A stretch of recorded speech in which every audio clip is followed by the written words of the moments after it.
There was outrage over the arraignment of 75 protesters, including 32 minors, who were charged with serious crimes like treason and incitement to mutiny. Arrested during August Ember government protests, the young defendants, evidently weak, unkempt and malnourished, were presented in court after nearly 3 months of detention. The case brought to the fore the treatment and application of laws to minors in conflict with. This rule gives a lot of power to the chief judge and chairman of the JSC. Guys, the Chief Justice of Nigeria, Omokekire, she didn't see this coming. The President of Nigeria Bar Association, Sigwe, has lambasted judiciary right in her presence. And he said the judiciary has become the worst institution in the country under our watch.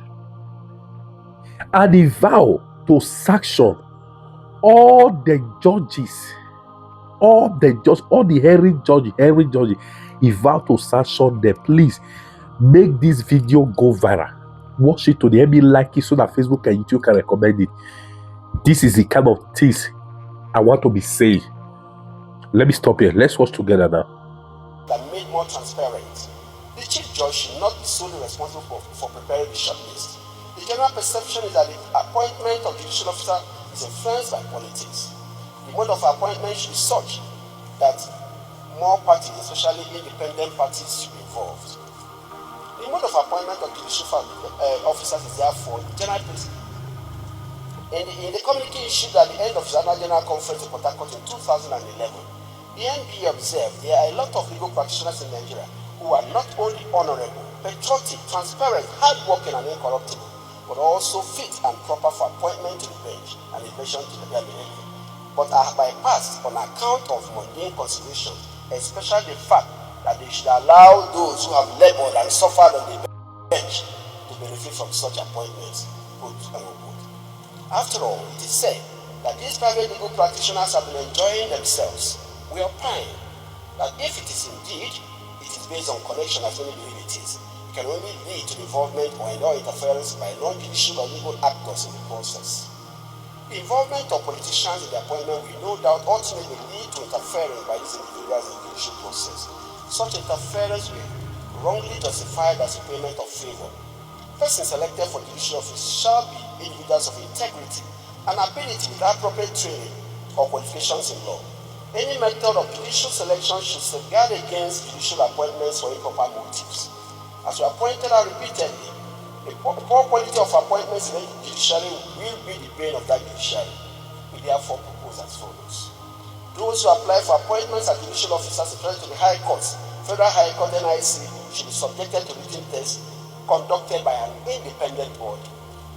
The results of such an examination should be published within 6 hours of the completion of same. Presently, even though there's a written test, the results are never published, and it is never easy to say whether reliance was placed on the outcome of this result for the shortlist. Such an examination should not only test their knowledge of the law, but equally test their verbal and quantitative aptitude. Thus, the test should be structured in a manner that ensures the prospective judicial officers show their legal writing skills, comprehension, and legal reasoning skills. The judicial appointment process should be reformed to focus on skill, professional and technical ability in relation to integrity and personality. Appointments into the bench at whatever level must henceforth be predicated upon merit and concurrent recommendation from the bar. My lords, may we respectfully note that the bail process continues to be a tool of abuse of judicial power, oppression, unjust demands, overcrowding of the detention center, and delay in many courts in Nigeria. This abuse is best highlighted with order made by the Chief Magistrate Court last week, Obin and Jemanzi, for the remand of the Owerri Correctional Center of Akodichi Neduago after arraignment on charges alleging cyber stalking, criminal defamation, and incitement. Some judges and magistrates are increasingly becoming enablers of political oppression and suppression of dissenting views by remanding persons charged with alleged criminal defamation or cyber stalking under Section 24 of the Cybercrime Prohibition and Prevention Act 2015. Judges and magistrates increasingly deny bail when such charges of internet or online related offences are preferred against defendants despite the matters being ordinarily bailable. It is then worrisome that even though the law provides that a court may require a suspect or defendant to execute a bond with or without sureties for his appearance before a court, our courts rarely utilize such procedure. Rather, the bail process has been rendered very technical, time-wasting, and cumbersome. Sometimes courts impose bail conditions that amount to denial of bail. At other times, they will impose a condition requiring the prosecutorial agency or some other third party to verify sureties before a defendant could be released on bail. This has led to allegations of extortion, abuse, and prolonged detention even after bail has been granted because of the deliberate delay in verifying such sureties. This has also given the impression that justice is not served in such circumstances, but that the judges may have rather chosen to enable the unjust incarceration of citizens to say that which makes for saying that which makes somebody unhappy or uncomfortable. It is well known that the essence of bail is to ensure that the defendant attends court to answer charges that may have been brought against him. It is therefore worrisome why a court will refuse to bail to a person charged with an offense that does not carry more than 3 years imprisonment upon conviction. Judges and magistrates who deny bail to defendants in such circumstances must know that the judiciary should not be seen under any circumstance to side with those who wish to silence criticism, dissent, and refuse to be held accountable. I need not remind us that when the government of Jimobodo charged Chief Atomwankwe, a publisher, with sedition for writing a book in 1982 titled How Jimobodo Rules Anambra State, a book that seriously attacked Chief Jimobodo, then governor of old Anambra State, accusing him of corruption and tyranny. The Court of Appeal, in quashing his conviction by the High Court, held that sedition law, that is Sections 50 and 51 of the Criminal Code, is inconsistent with Section 36 of the 1979 Constitution, now Section 38 of the 1999 Constitution, and therefore void, and the conviction of Atomwankwe was overturned. In the judgment of my Lord Honorable Joseph Olatawara JC, as he then was, in quashing that judgment, the citation is applied here. It is my view that the law of sedition, which has derogated from freedom of speech, guaranteed under this Constitution, is inconsistent with 19th Constitution. More so when it cannot lead to public disorders under Section 4.1 of the 1979 Constitution. We therefore use this opportunity to call on the Chief Judges of the Federal High Court and the High Courts of the States and of the Federal Capital Territory, Abuja, to exercise powers given to them by Section 187 of the ACJA and by the requisite provisions of the ACJL by making regulations for the registration and licensing of corporate bodies or persons to act as bondspersons within the jurisdiction of the court in which they are registered. We must make a commitment to ensure that the whole process is made in such a way that ensure that the defendant appears in court to face trial and same is not accused. We will not fail to use this opportunity to call attention and deprecate the stateful circumstance surrounding the hearing of the appeal filed by a colleague, Brighton, against his conviction by a magistrate court in Enugu State. The prolonged delay in determining the appeal gives an impression of a deliberate effort to ensure that his appeal is never heard. It is disturbing that the matter which initially reached judgment stage was truncated on the very day of judgment because the judge refused to deliver judgment and proceeded to recuse himself. Owing to the public outcry and the long delay in assigning the matter to another judge, the matter was adjourned assigned to another judge, who unfortunately, on the 23rd of September 2025, recused himself yet again. It is beginning to look as if there is a concerted effort to ensure that the appeal is never heard, so that Brighton will serve the full term imposed on him by the court. If this is indeed true, then this is not the face of justice we want to present to the world. We wonder if the judiciary in Enugu State has become weak or unwilling to live up to the judicial oath to do justice to all men without affection of ill will. For how long shall we allow the cumulative effect of the violation of Mr. Ngene's right to fair hearing and timely hearing of his appeal? This is to say the least is a painful reflection of systemic delay that risks decreasing public confidence in our judiciary and living institutions. It is a convenient point to to remind us yet again of Lord Atkins' statement in his certain judgment in Liversidge and Anderson. And I quote, "In England, amidst the clash of arms, the laws are not silent. They may be changed, but they speak the same language in war as in peace.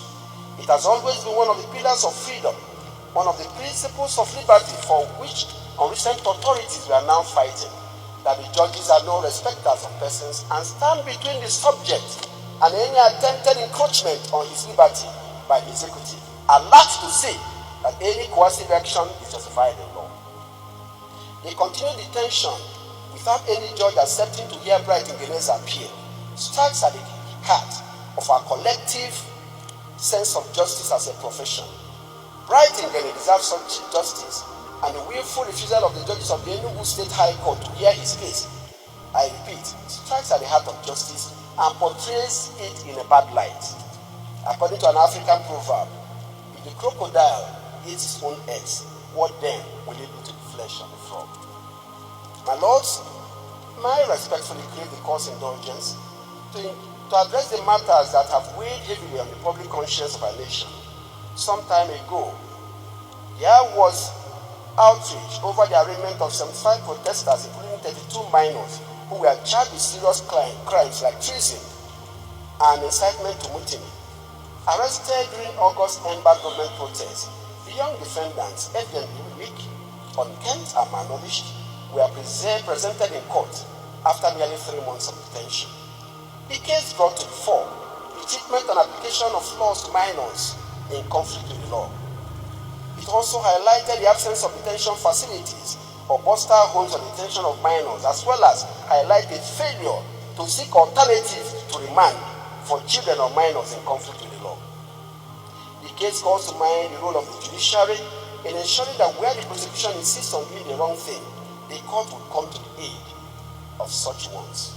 Our courts are urged to develop best practices to ensure that children are neither charged along with adults nor sent to adult detention facilities.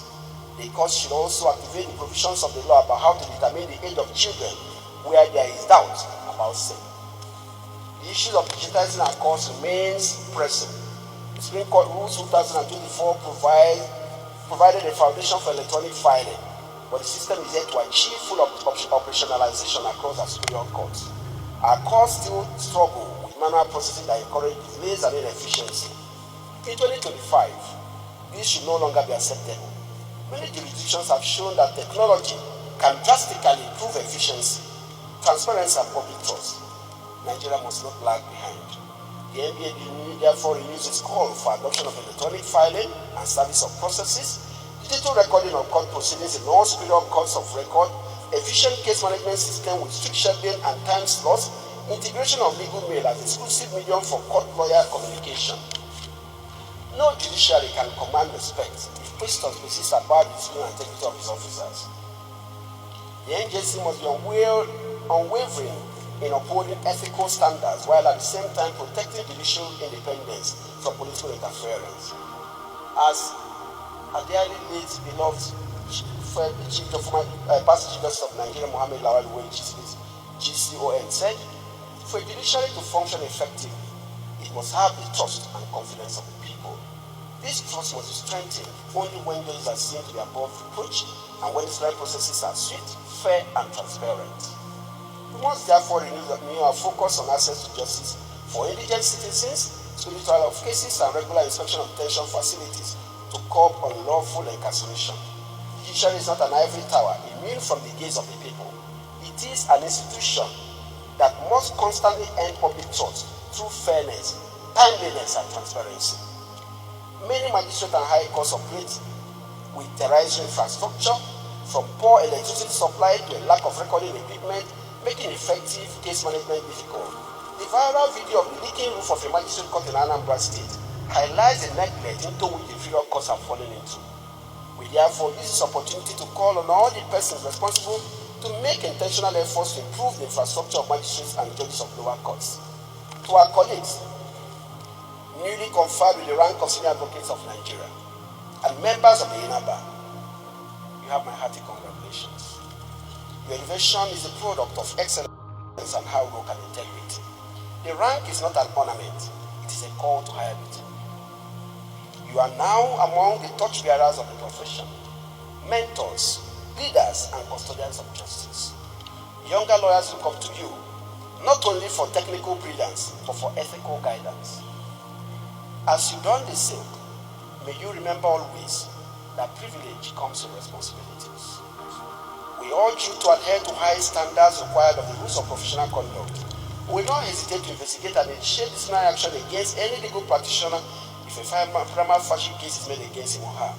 We are currently investigating allegations against our colleagues, whom it was found by Judge Ewan Parting of the First Tier Tribunal Property Chamber Land Registration in the United Kingdom to have contrived evidence in order to secure the registration of a property in their favor. We have in particular written a letter requesting explanation, first of all from Chief Michael Zikomeisen, and as soon as we get the addresses of the other persons who understand that Nigerian laws, also send similar letters to them, so that they will all have an opportunity to explain. The MP also reiterates its call for a review of the guidelines for conferment of SN rank to broaden inclusivity, particularly for academics and law teachers. We also call for the removal of the guideline that requires that a person facing disciplinary action or a pending criminal case should not apply for the rank until the termination of the case. It is our belief that this negates the constitutional presumption of innocence and indirectly imposes punishment on the person who may otherwise be innocent. Such a person should be able to apply, as the system can always kick in to weed him or her out if there's a finding against them either in a disciplinary process or in a criminal proceeding. Not to be forgotten is the fact that provision can be abused to ensure that a person does not apply for or even get a rank. We believe that since there is a procedure for withdrawal of the rank among early lessons, the above requirement has become odious and unconstitutional. As we commence the new legal year, let us record the words of Justice Taslim Elias, that justice is the greatest concern of man on earth. Our collective duty, the bar and the bench alike, is to ensure that justice is not a distant ideal, but a daily reality for all Nigerians. The NBA pledges its continued partnership with the judiciary to pursue reforms, advance digital transformation, enhance access to justice, and strengthen discipline within the profession. May this new year mark a turning point in our collective resolve to restore public confidence in the judiciary and to build a justice system worthy of our democracy.